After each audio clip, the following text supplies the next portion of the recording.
नमस्कार दोस्तों, मैं गुरु प्रसाद द्विवेदी आप सभी का स्वागत करता हूं अपने YouTube चैनल गुरु प्रसाद द्विवेदी पर। दोस्तों, आज हम बात करने वाले हैं राहुल गांधी की सदस्यता पर। तो जैसा कि हम सभी जानते हैं कि 23 मार्च को एक जजमेंट आता है सूरत के एक कोर्ट से कि राहुल गांधी को मानहानि के केस में 2 साल की सज़ा सुनाई जाती है। ये सज़ा की बात करें तो ये मामला है 2019 के कर्नाटक के कोलार में। कर्नाटक के कोलार में जहाँ पर राहुल गांधी जी भाषण देते हैं और बोलते हैं कि नीरव मोदी, ललित मोदी, ये जितने भी चोर हैं इनके सरनेम में मोदी ही क्यों होता है। तो ऐसा कहने पर लोगों को लगा कि वह एक पिछड़ी जाति के लोगों की आलोचना कर रहे हैं, जिस पर गुजरात के एक विधायक वो भी एक मोदी ही था जिसने उनके खिलाफ मामला दर्ज कराया 2019 में।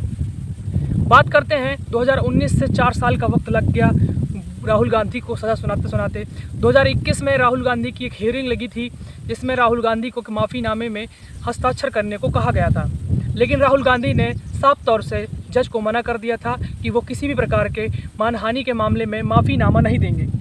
दोस्तों, इस वजह से 2022-23 तक मामला खिंचता रहा और हियरिंग्स लगती रहीं और अंत में 23 मार्च 2022 को यह निर्णय आता है कि राहुल गांधी को मानहानि के केस में 2 साल की सज़ा सुनाई जाती है।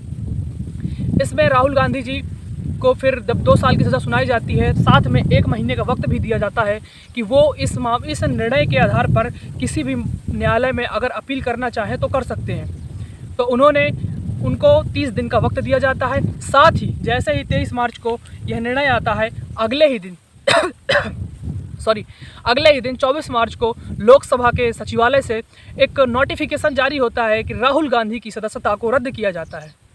दोस्तों, तुरंत ही इस कार्य पर तुरंत ही एक्शन हो गया और लोकसभा के सचिवालय ने उनकी सदस्यता रद्द कर दी।